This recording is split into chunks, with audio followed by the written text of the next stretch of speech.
So here's the first part of the test. These coolers have been sitting both in my house for quite some time now. Interior temp is 79 to 80 degrees of my home. The Thermapen, which has also been sitting indoors for days now, is also registering 79. We're gonna first start by taking the temperature of the lid on the white cooler.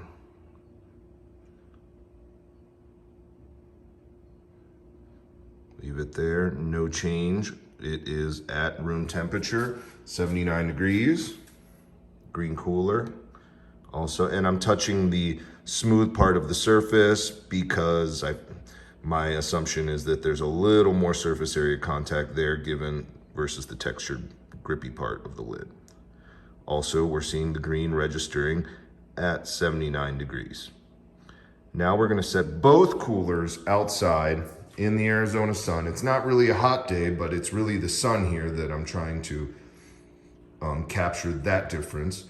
We're gonna set it outside for 20 minutes and we're going to then take the temperature again. And also, we will take a look at if there has been any significant deformation between the white, deformation difference between the green and the white.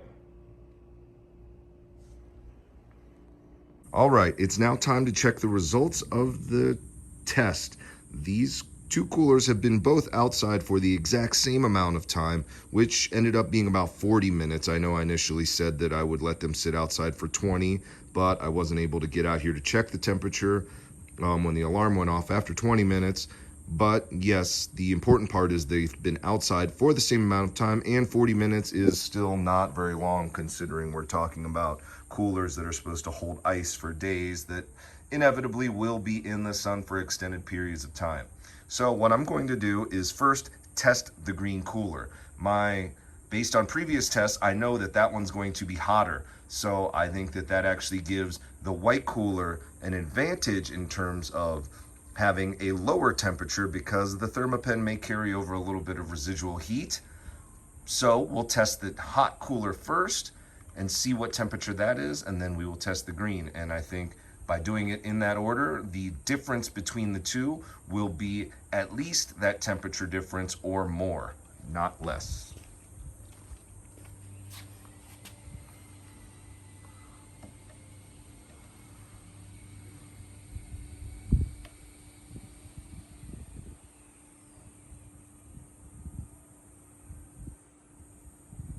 So we'll hold this Thermapen here until we see the temperature stabilize.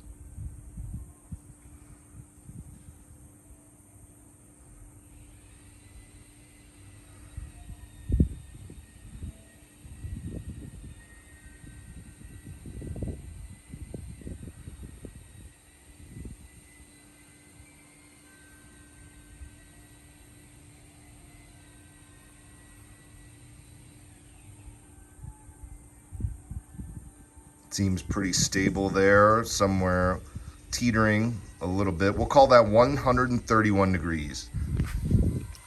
Now, let's move over to the white cooler. As you can see immediately, I removed the Thermapen from the lid. Temperature's dropping as it's reaching ambient temperature. And let's let it continue to settle in here, which even more so gives the white cooler more time in the sun. So if anything, this just enhances the heat or the temperature of the white cooler versus the green. So it's Arizona and it's hot.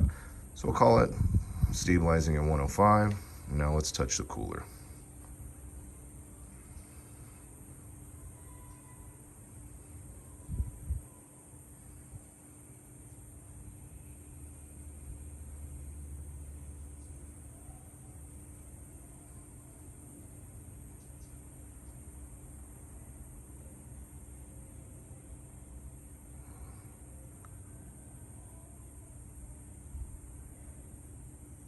So it seems to be pretty stable there. I'm gonna call that 111 degrees. So you can see that it's a 20-degree temperature difference between the two coolers.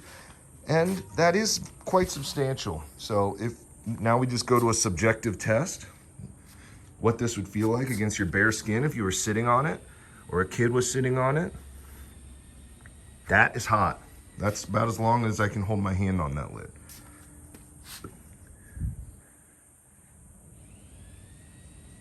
I could sit on that and hold my hand at that temperature all day long. And that's kind of how I discovered this difference in the first place, is I would take the green one out and it would get very hot when I would sit on it. So much so that I didn't sit on it. And the white one was totally fine and comfortable. That is a significant impact in terms of the utility of the cooler. So when you think of it, yes, white is gonna get dirtier. But when we're talking about Yetis, I think for the most part, we're talking about function as well as aesthetics, but the function part of it is, yes, the Yeti, the white is definitely much cooler than the hot, which means that it's a better platform to sit on. And if you have kids getting in and out, it's not gonna burn their skin. And on top of it, it does improve ice retention to some degree. I'm not gonna do a days-long test to see how much that matters, but intuitively, if the surface temperature has a 20-degree difference, well, that will impact the interior temperature to some extent. Now, what I'm going to do is bring both of these coolers inside, because it's hard with all of this shadow and shade. I'm going to bring them immediately inside and show you how the lids have deformed relative to each other once we get inside with some better light, where you can see the change in the integrity of the plastic due to the heat. So here we are back inside. It's only been a minute or so since I moved from them both at the same time from the outside to the inside. Now you can see in the corners, it's actually closed here, whereas before it was bowed, the corner was bowed up. Same in this corner. You can see it's physically touching. And if you recall, in the earlier, this was a very tight seal where my finger is. Now there is literally a gap. So what has happened is that the middle portion has bowed up and the corners have come down as a result of the heat. And I think that this is what's causing some of the warping problems that people are having with Yeti coolers, because in the heat, the middle bows up, and then when it cools, it bows down, and over time that creates this warping, which actually ends up resulting in flipped up corners or bent up corners at room temperature. And you can see there's the gap. Now we move over to the white cooler. Similar impact, but you can see this has not changed that much. Earlier there was a little bit of a gap. That gap has narrowed slightly in the corners. But you can see there is still a perfect seal here. No gap. Coming back to here. A substantial gap. And what that results in over time is, in my view, that the darker coolers are having more impacted by sunlight and heat, which inevitably is causing more warping. As things move, they never return back to 100% back to their original state. And I believe that also impacts the longevity of a darker cooler versus a lighter cooler. Again, let's take a look at that. There's a gap. I think you can actually see the seal in there.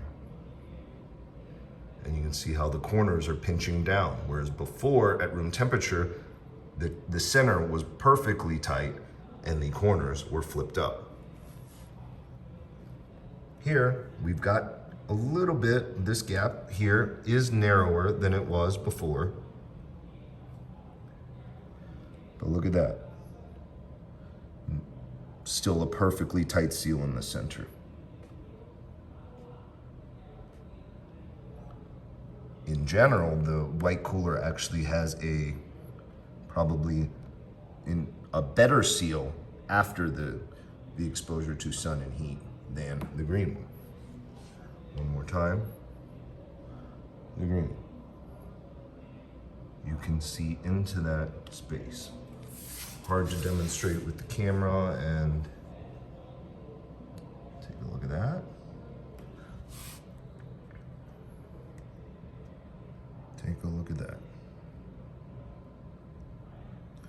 So, I think at the end of the day, what this tells me as an obsessive, as a person who's obsessive about products, is that yes, the white cooler is functionally the better cooler. It stays cooler, hence doing its job better.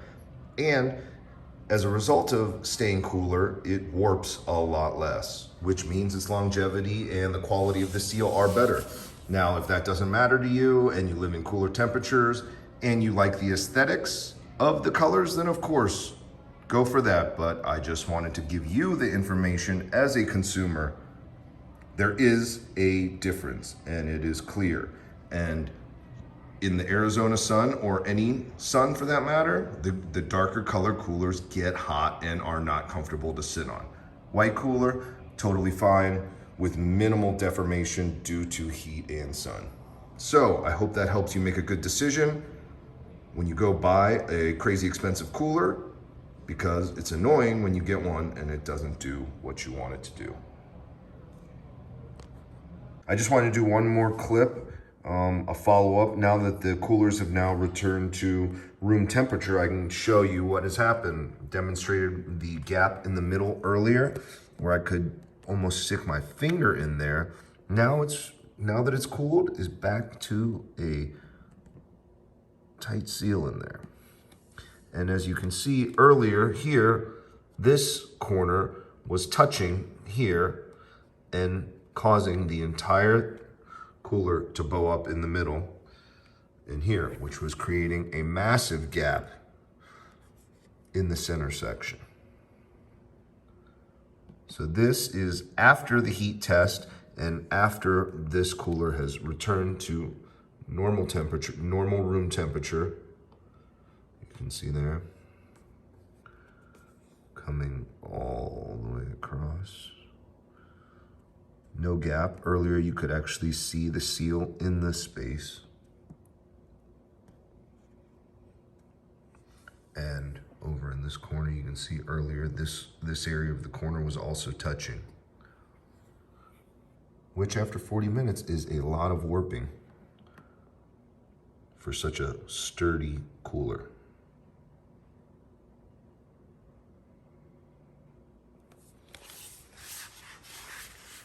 And back to the white cooler, you can see this gap has expanded a little bit as it's returned back to normal room temperature. But this center area is virtually the same.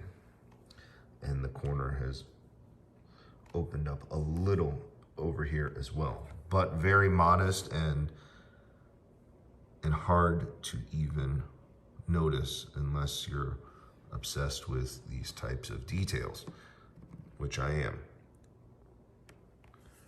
But again, the important part is the green cooler or the dark cooler is definitely 100% more impacted by heat and sun than the light colored cooler. Thus, in terms of performing its function as a cooler, white is better. And whether it looks better or not, that is your opinion. But the difference in surface temp after only 40 minutes was 20 degrees between the white and the dark, and a lot of bending and deforming of the plastics of the dark cooler due to sun and heat. And now it's back to its original state.